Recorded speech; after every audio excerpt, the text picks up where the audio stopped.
Sergeant Jake Morrison had always thought that the worst part of being stationed on Kepler 442b would be the gravity differential that made him feel like he was carrying an extra 40 pounds everywhere he went. He was wrong.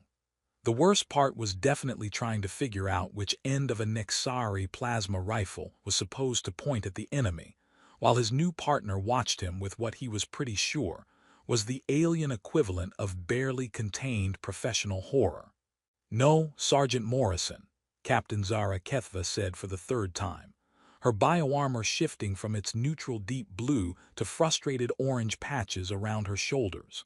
"The targeting matrix interfaces with your neural implant through the grip sensor, not the trigger guard."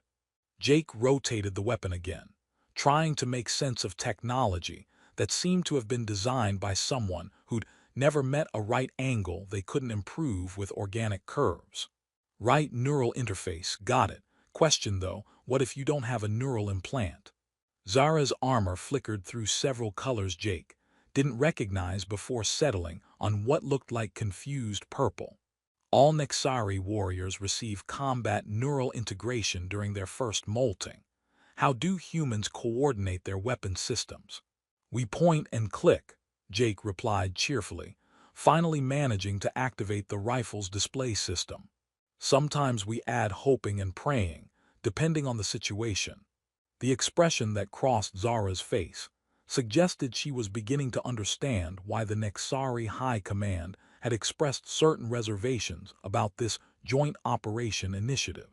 Her bioarmor, which Jake was learning functioned as both protection and mood ring, cycled through what he was starting to recognize as her processing disturbing information pattern.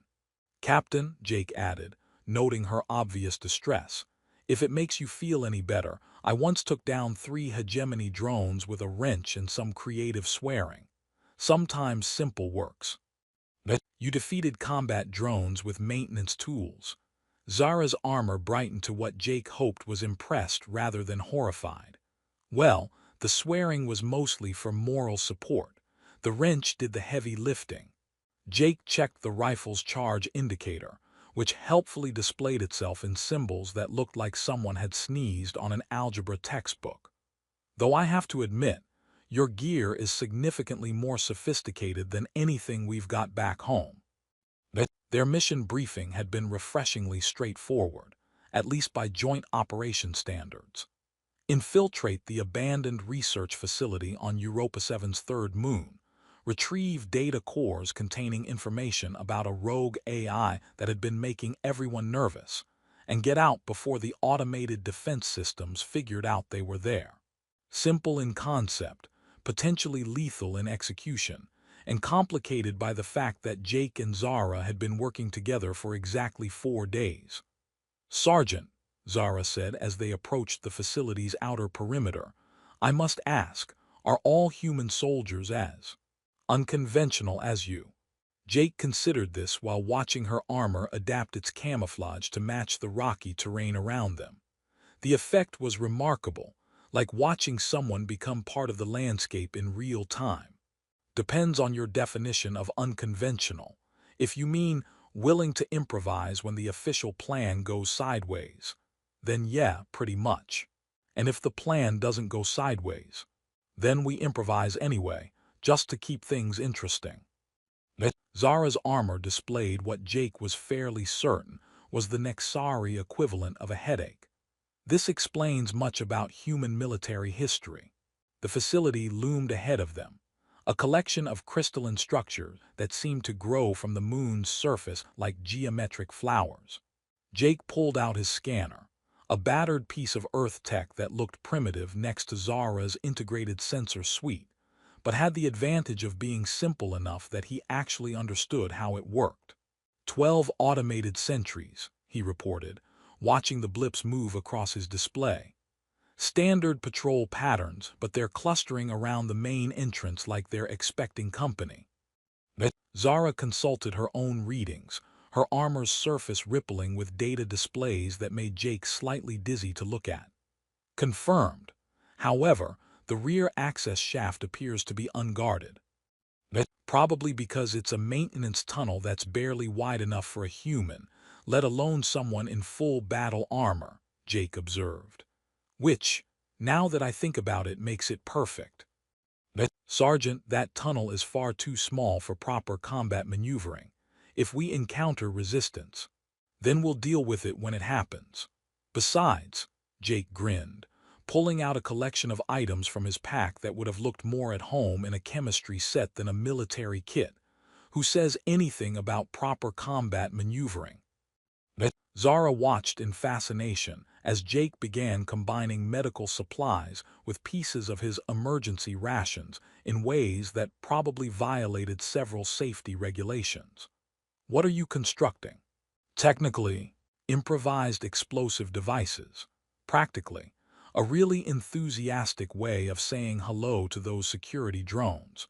Jake held up what looked like a sandwich wrapped in medical tape. The beauty of human military doctrine is that we've learned to weaponize pretty much everything. Emergency, flares, cleaning supplies, that really awful coffee they serve in the mess. It's all potential ammunition if you think about it right. You're going to attack automated defense systems with food.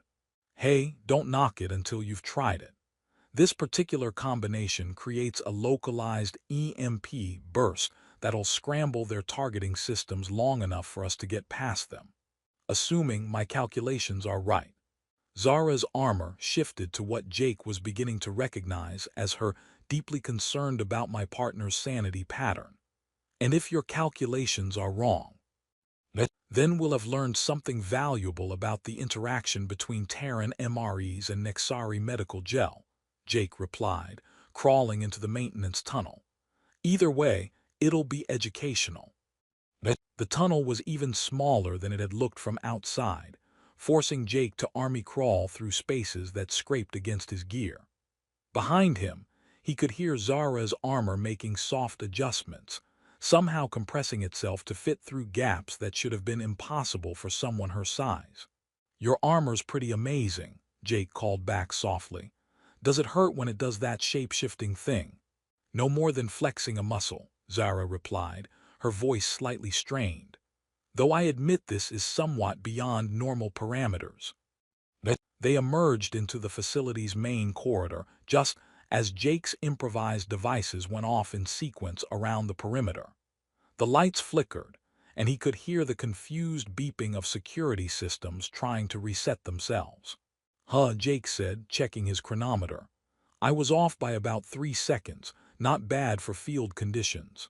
Zara stared at him, her armor cycling through colors Jake had never seen before.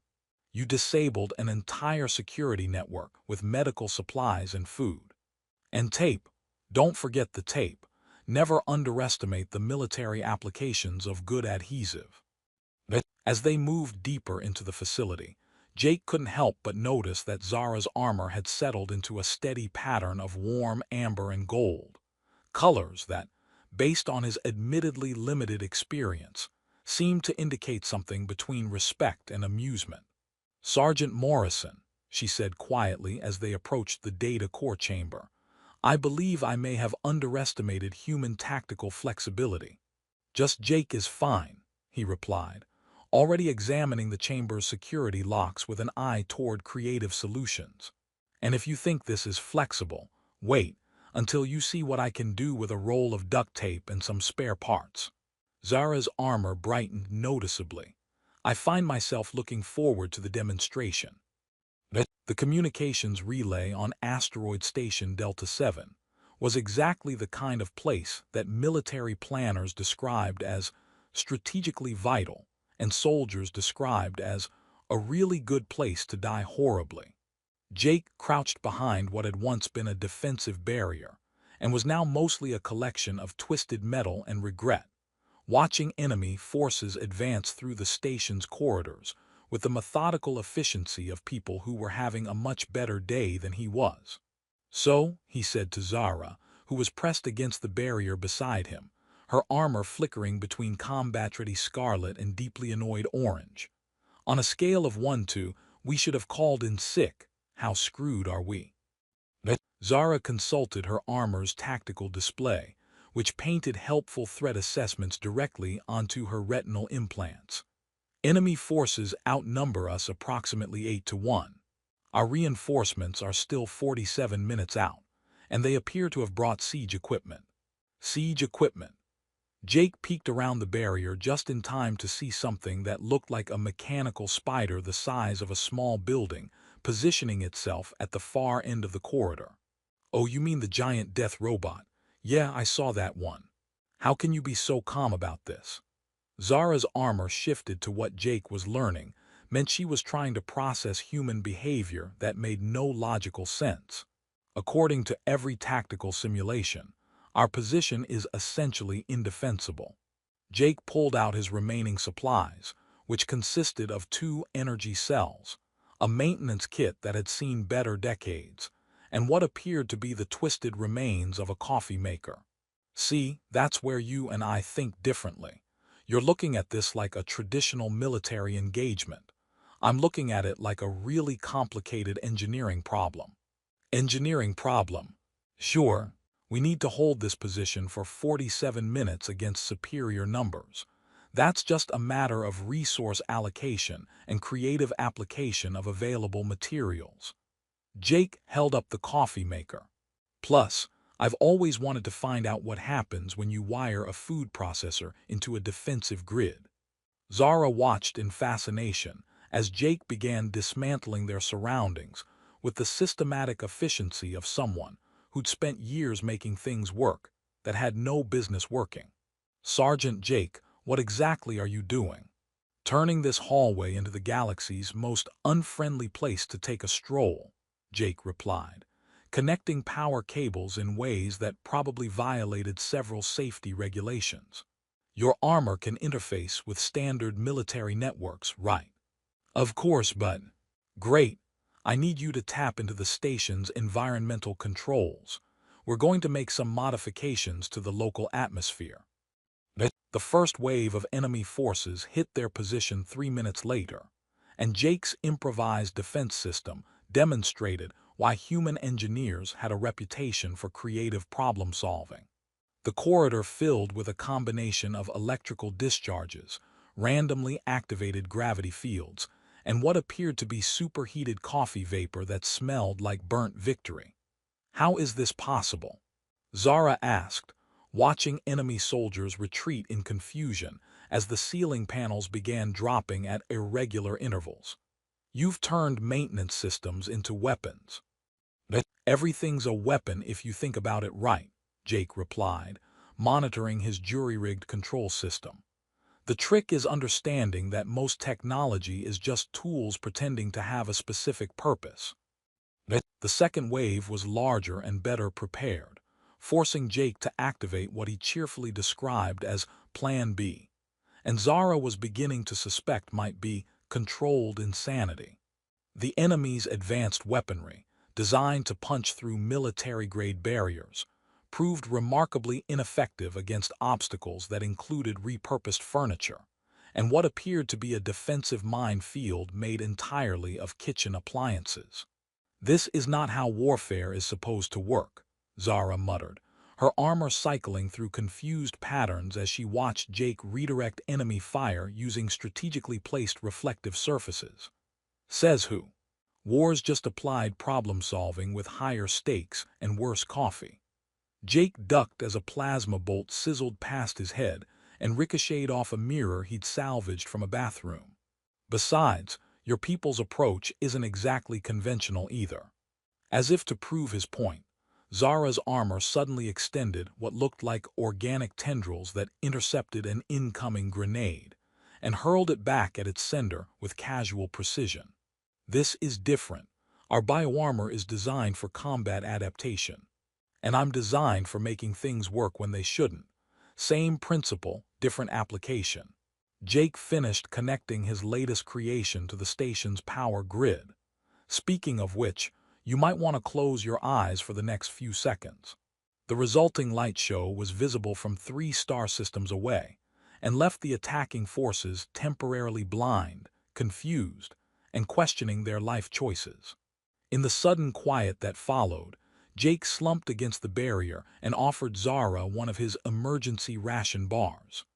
Thanks, she said, accepting the food with the sort of casual trust that would have been unthinkable just hours earlier. Her armor had settled into warm golds and soft blues, colors Jake was beginning to associate with contentment. No problem. Figured you might be hungry after all that. Jake took a bite of his own ration, made a face, and continued eating anyway. These things taste like cardboard had a fight with artificial flavoring and both sides lost, but they've got everything you need to keep going. Zara examined the bar curiously before taking a small bite. Her armor immediately flickered through several surprised colors. This is not entirely unpleasant. High praise for military food. Most people need at least a week to develop Stockholm Syndrome toward their rations. Jake checked his chronometer. 38 minutes until reinforcements arrive. Think they'll try another direct assault? Unlikely. They've lost significant forces, and your unconventional defenses appear to have disrupted their tactical planning. Zara's tone carried a note of something that might have been admiration. I confess, I do not understand how you consistently achieve tactical success through methods that seem to ignore established military doctrine. Jake shrugged, watching the corridor ahead for signs of renewed enemy activity. Maybe that's the point. If you don't follow the rules, it's harder for your enemies to predict what you're going to do next. But surely there must be some underlying logic to your approach. Sure, I see a problem, I figure out what I've got to work with, and I try stuff until something works. It's not complicated. Jake paused, considering. Though I guess it helps that I've never been particularly worried about looking stupid while I try stuff. Zara's armor shifted to patterns Jake hadn't seen before, softer and somehow more personal. In Nexari culture, tactical failure is considered a reflection of fundamental unworthiness. Warriors who cannot succeed through strength and proper technique are not highly regarded. That sounds like it would make it pretty hard to try new things, Jake observed. It does. There was something in Zara's voice that made Jake look at her more carefully. Your willingness to attempt solutions that might fail, to appear vulnerable in pursuit of success. It is not something I was trained to understand. Well, Jake said, offering her another ration bar, you're understanding it pretty well now. And for what it's worth, I've never seen anyone handle combat gear the way you do. Your armor's not just protection. It's like you two are thinking together. Zara's armor brightened noticeably. We are, in a sense. The bioarmor becomes part of us during the bonding process. It responds to our thoughts, our emotions, our physical needs. So when it changes colors, it reflects my emotional state, yes. Most Nexari learn to control these displays by adulthood, but you seem to. She paused, her armor flickering through uncertain patterns. Make that more difficult. Jake grinned. I have that effect on people. Usually gets me in trouble, but sometimes it works out. The enemy's third assault came 20 minutes later, and by then Jake had turned their defensive position into something that would have made a siege engineer weep with either admiration or horror. When their reinforcements finally arrived, they found Jake and Zara sitting calmly in the middle of what looked like a technological art installation that also happened to be completely impregnable.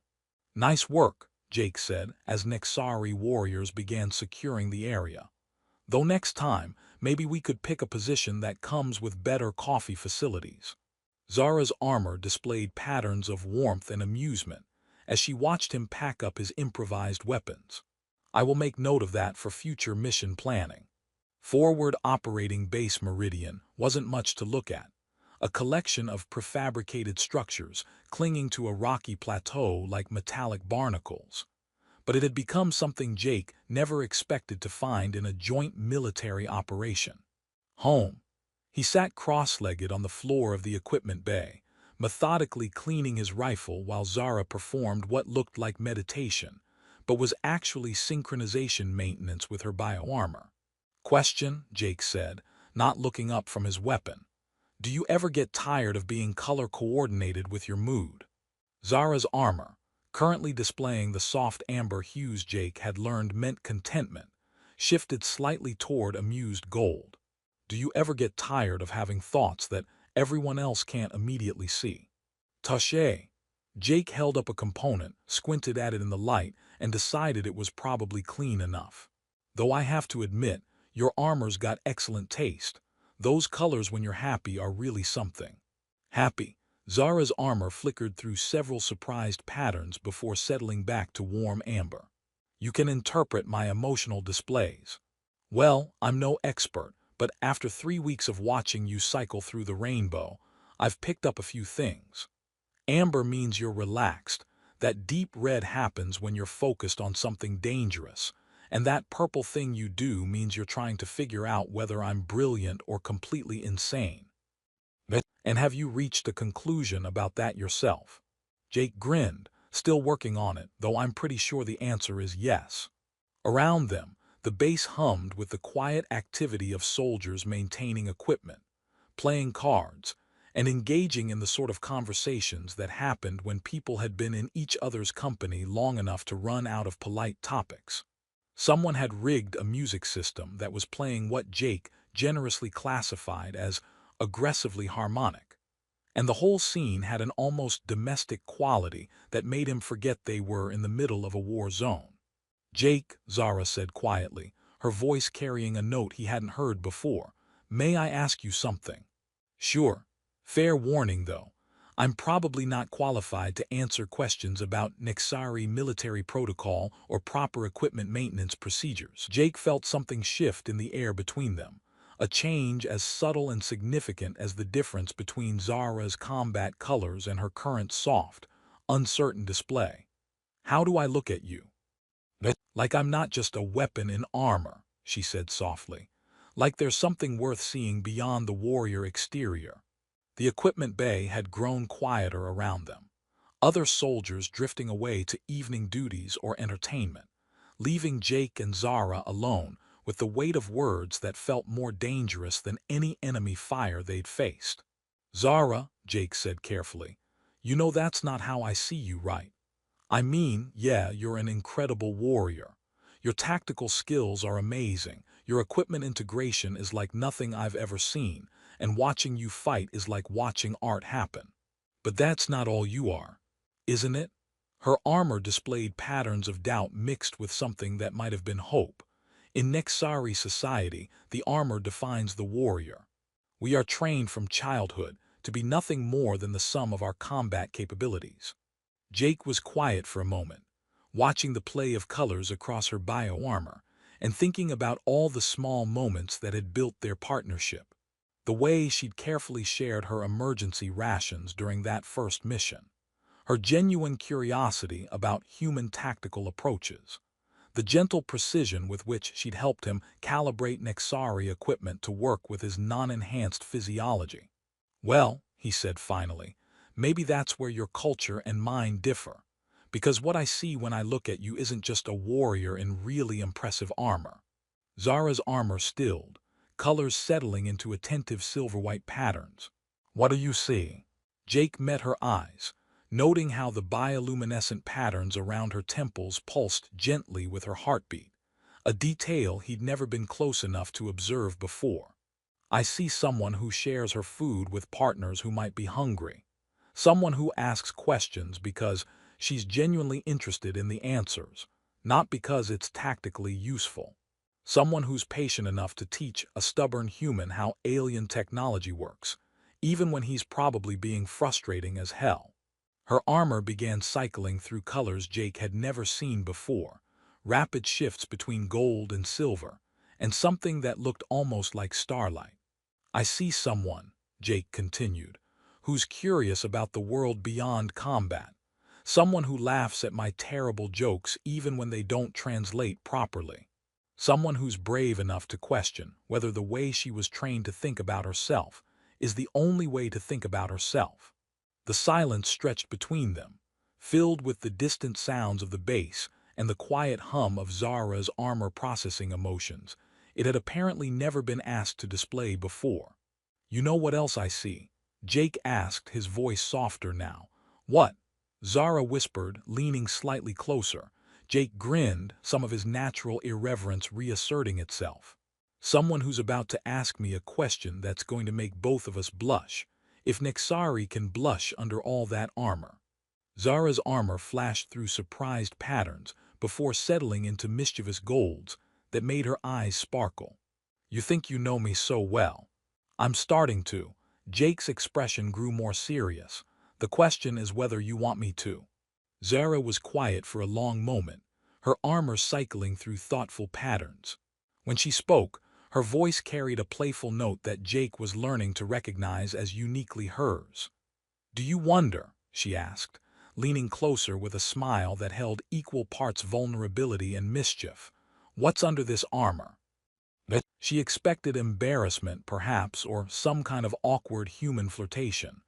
What she didn't expect was the way Jake's expression softened, or the complete lack of hesitation in his response. Your heart, he said simply. Your courage and the person I've come to trust. Zara's armor went completely still for a heartbeat, then exploded into patterns of light Jake had never imagined possible, colors that seemed to exist beyond the normal spectrum, shifting and flowing like aurora across her entire form. For the first time since he'd known her, she was completely, utterly speechless. The silence that followed Jake's words felt like standing in the eye of a storm, everything perfectly still while the world rearranged itself around them. Zara's armor continued its impossible light show, cycling through colors that seemed to exist in dimensions Jake hadn't known about. And for a moment he wondered if he'd accidentally triggered some kind of critical system failure. Zara, he asked gently, you okay in there? Her armor settled gradually into soft, shimmering patterns of silver and gold that made her look like she'd been carved from precious metals in starlight. When she spoke, her voice was barely above a whisper. In our culture, she said slowly, seeing beyond the armor, understanding the person beneath the warrior, it's considered the deepest form of intimacy, something reserved for life mates, for bonds that last centuries. Jake felt his stomach perform a small acrobatic routine. Oh, did I just accidentally propose marriage or something? Because I should probably mention that human courtship customs are significantly less efficient. Despite everything, Zara laughed and her armor brightened with genuine amusement. No, you didn't propose, but you. She paused, searching for words.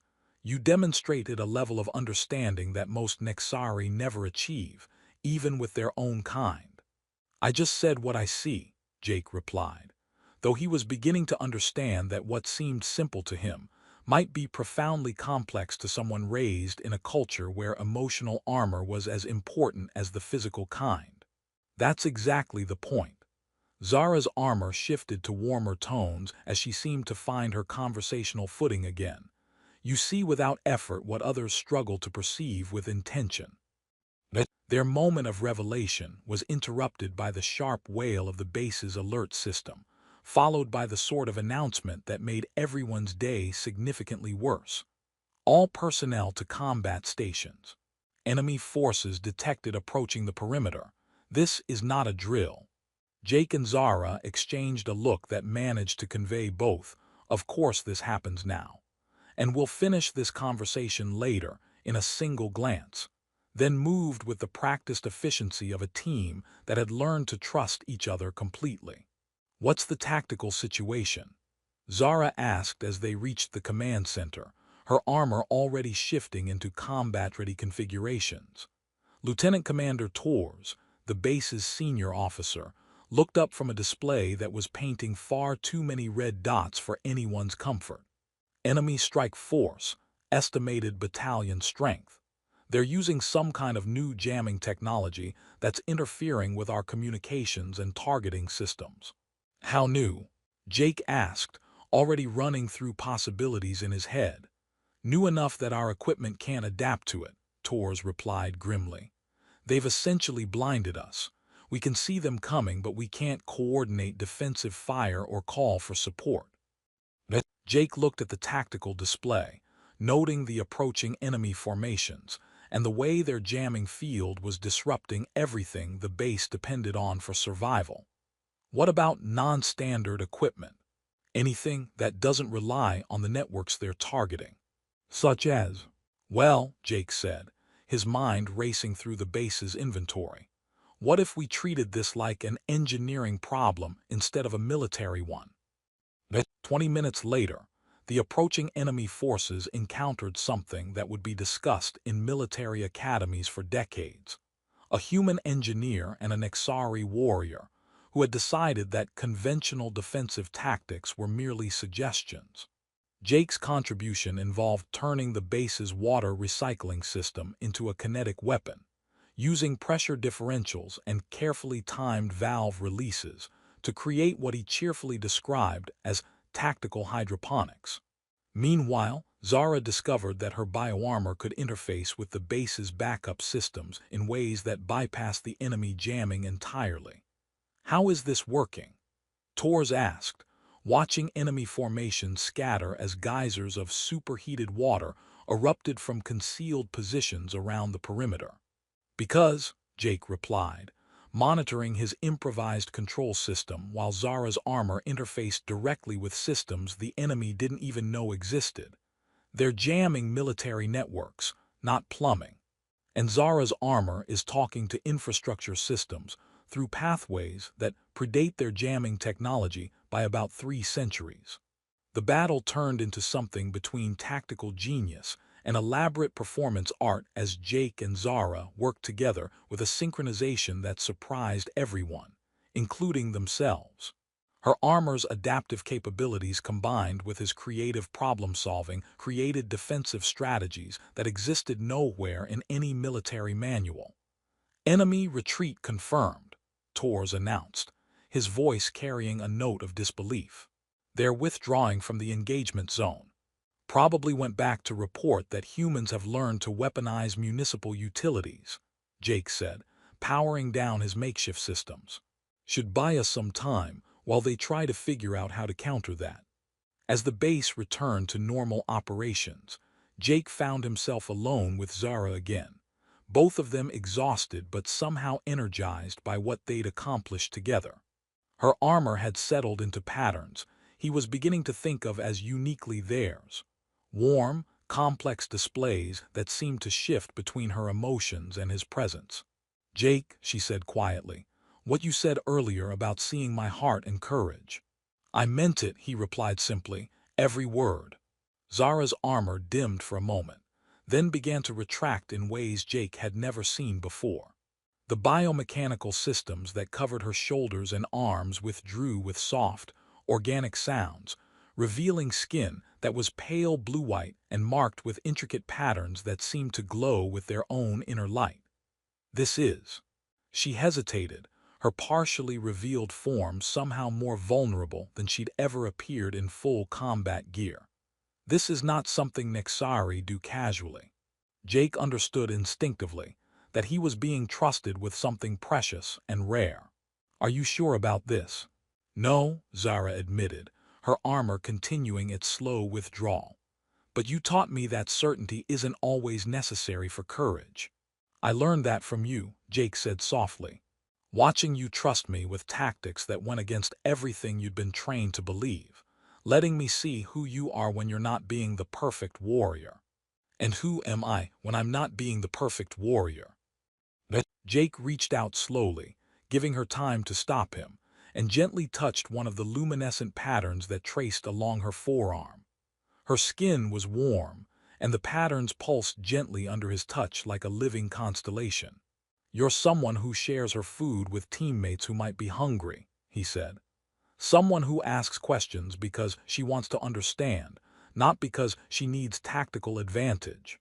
Someone who's brave enough to let her guard down with a human who weaponizes coffee makers for a living. Zara's remaining armor displayed patterns of wonder and something deeper, more complex. In all my years of training, no one ever taught me that strength could look like this. Maybe that's because this kind of strength can't be taught, Jake replied. Maybe it just happens when two people figure out how to see each other clearly. The base's evening cycle had begun, dimming the lights and filling the air with the soft sounds of soldiers settling in for the night. But Jake and Zara remained in their quiet corner of the equipment bay, talking in voices too low for others to hear, sharing stories about worlds and cultures that were learning to understand each other one conversation at a time. "So," Jake said eventually, "tomorrow we're supposed to report to command for our next assignment." "Yes." Zara's armor had stabilized into patterns of warm contentment mixed with anticipation. "I have requested that we remain partnered for future operations." And, and they agreed, though I suspect Commander Vorthan still believes that human tactical methods may be contagious. Her armor flickered with amusement. "He mentioned something about quarantine protocols." Jake laughed. "Well, if my approach to problem-solving is contagious, that might not be a bad thing. The galaxy could use more people who aren't afraid to try something different." "Speaking of trying something different," Zara said, her armor displaying patterns of nervous anticipation, "would you like to see what a Nixari sunset looks like from someone whose armor isn't blocking the view?" Jake looked at her partially retracted armor, at the trust implicit in her offer, at the patterns of light that painted her skin like living art. "Zara, I'd be honored."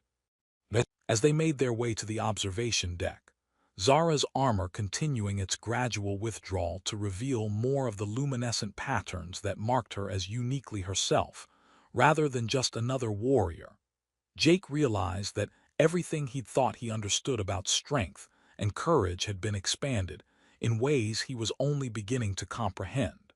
The sunset painted the alien sky in shades of violet and gold, and Jake found himself thinking that some things, trust, courage, the willingness to see beyond surface assumptions, were apparently universal constants, regardless of which side of the galaxy you called home.